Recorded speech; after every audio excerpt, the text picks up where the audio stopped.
Welcome to Across Africa, our weekly look at stories from across the continent. I'm Georja Calvin-Smith, and this week, the climate crisis is an education crisis.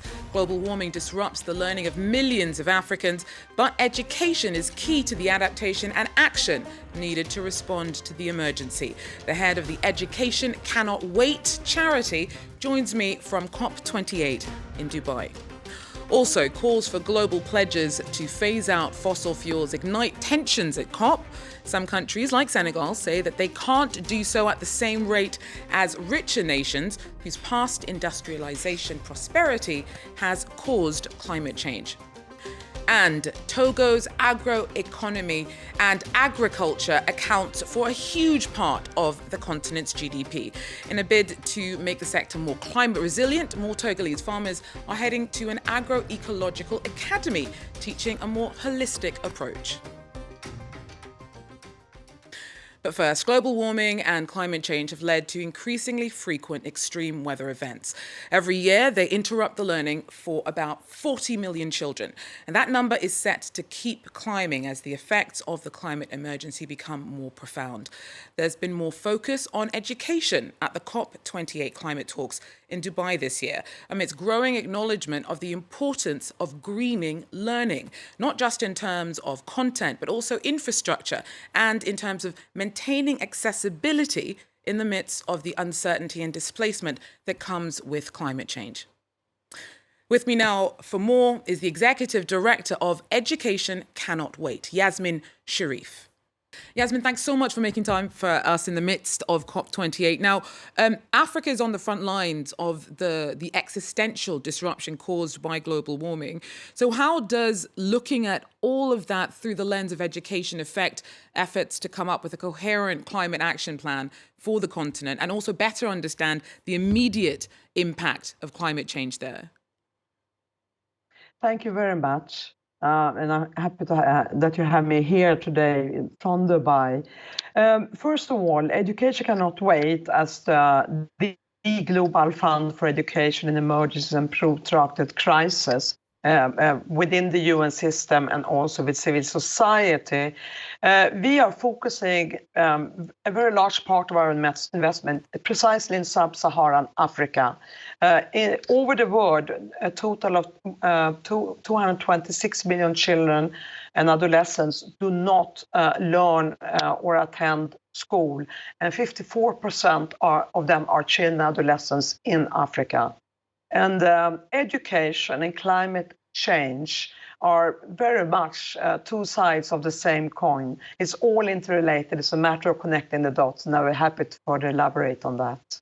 So do you feel that the current talks about the climate financing gap faced by Africa consider the needs, the education needs of children on the continent enough? Absolutely, there's a massive financing gap, and there's a massive socioeconomic inequity between the global south and the global north, and that the African continent is severely affected. First of all, we have to bear in mind that the causes for climate change, they do not come from Africa. They come from the northern hemisphere, and yet they are paying the highest price for the consequences of climate change. 52% of children and adolescents on the African continent who are in conflict and in displacement do not attend secondary school. And education is critically important if we want to tackle climate change, which often leads to forced displacement and eventually also to armed conflict. Education is absolutely essential, and it cannot wait because they are affected today, here and now, in Chad, in Democratic Republic of Congo, across the Sahel, in Horn of Africa, in South Sudan. It's all about now. Mm-hmm. With education playing such an essential part to efforts to find long-term solutions and responses to climate change, we know that Education Cannot Wait mainly focuses on learning up to secondary school in countries in crisis. But despite this, would you like to see a more of a focus on sustainability and climate education in national curriculums of some of the countries that you work with? Absolutely. I mean, when you have a climate crisis, such as we have seen the Cyclone Ida in Zimbabwe, or the flooding in Chad, or the drought in the Horn of Africa, and you see cycles of it. There are two extremes, flooding, and then the next cycle is drought. And these are cycles that are continuous. Therefore, you need to have a dramatic change that has a sustainable solution. So from Education Cannot Wait, a pooled funding mechanism, we move with what we call humanitarian speed to achieve development depth. So when we see the climate crisis interrupting and disrupting education and causing forced displacement and eventually conflict, we intervene very fast with the funding so that we can continue the education until there has been recovery and rehabilitation. So that's the short term, medium term. But then we need the long-term sustainability, whereby curriculum are integrating all the knowledge that is required for preparedness, for adaptation, and for being able to ensure that future management of climate and disaster risk management is part of the education. We also rebuild schools that have been affected through more resilient-based classrooms, school systems, so that they can withstand the shocks when you have a climate change disaster induced upon them. And we also ensure clean water, which usually become a problem when you have drought, and also to take advantage of the solar system so that we can utilize the climate in a positive way to bring about a change. But this requires knowledge and learning as well, and that's sustainability. And that knowledge and learning, are you hearing much voices from young Africans themselves in calling for more investment or focus on their education?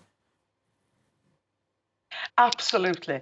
First of all, there's a very strong presence of the youth here in Dubai in COP28. And I attended a very interactive session with youth from all over the world, and very strong, powerful voices of the youth from Nigeria, from South Sudan, from the Democratic Republic of Congo, Kenya.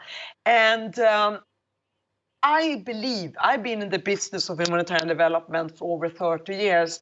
And looking at the world today, where we are on climate change and conflict and forced displacement, I firmly believe it's going to be the youth that will change the world. Thank you very much, Yasmine Sherif from Education Cannot Wait. Now, around 70% of Africa's labour force is employed in agriculture in one way or the other. Keeping the sector as sustainable as possible makes a big difference. Africa's climate mitigation and adaptation efforts have seen Togo open a training centre that's offering holistic, eco-friendly farming techniques to farmers. Our correspondents went along for a look. This practice-based course teaches farmers how to produce rice despite the shorter rainy seasons caused by climate change. The class takes place at SIDAP, a 50-acres training center located in northern Togo. Here, students learn agroecological practices along with traditional methods for preserving water and soil. The smallest amount of rainfall is controlled on site and is sufficient to adequately irrigate the rice. During the last 40 years, SIDAP has trained over 10,000 farmers. It is the only agricultural program in the country that integrates climate change in its curriculum. SIDAP has incorporated agrometeorology into its training program to play an important part in guiding young people to understand the weather. The first lesson is to be aware that there is a change. Near the training center stands an open-air lab spanning 24 acres, built by SIDAP's founders Tieda and Seda Bawena. In this eco-village, a system of 100 tanks collect rainwater, while small stone embankments protect against erosion and guide water to spread into the dry soils. The agricultural accomplishments of the Bawena couple attract communities from all the region. Their villages are severely affected by climate change, facing both floods and long periods of drought after the short rainy seasons. Now, one of the most contentious issues at COP28 has been the phasing out of the use of fossil fuels. They've driven the industrialization that's delivered prosperity to much of the global north. But many developing countries say that despite the urgency of climate change, it's not fair or feasible for them to transition away from hydrocarbons at the same rate as richer countries. In Senegal, renewable projects have taken off over the last few years, but the country is also planning on exporting oil and gas to Europe from next year. Our correspondents report. This wind power plant, just to the north of the Senegalese capital, is the largest in West Africa.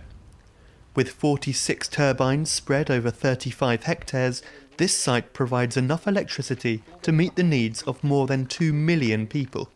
It represents a significant chunk of the country's energy mix. This plant accounts for 15% of electricity production. The solar energy plant accounts for 15%. That's up to 30% of our overall production.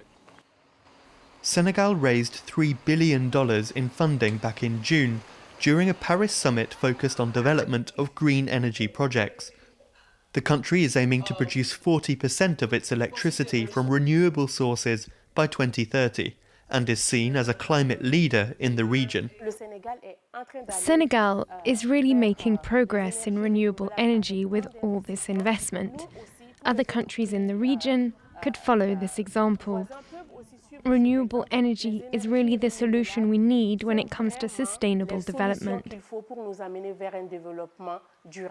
But the country is not abandoning fossil fuels just yet. Senegalese President Macky Sall recently reaffirmed his desire to begin extracting untapped oil and gas deposits in the coming months. In developed countries today, there is coal, oil, and gas. So we shouldn't have to suffer climate injustice. The main issue for us is that we should be able to exploit the resources available to us to satisfy our needs in terms of industrialization and universal access to electricity. Once extraction begins, Senegal is expected to generate 1.4 billion euros from oil and gas over 2 years, largely through sales to EU countries like Germany. Well, that's it for Across Africa for now. Thanks very much for joining us, and do so again if you can. Till then, take care.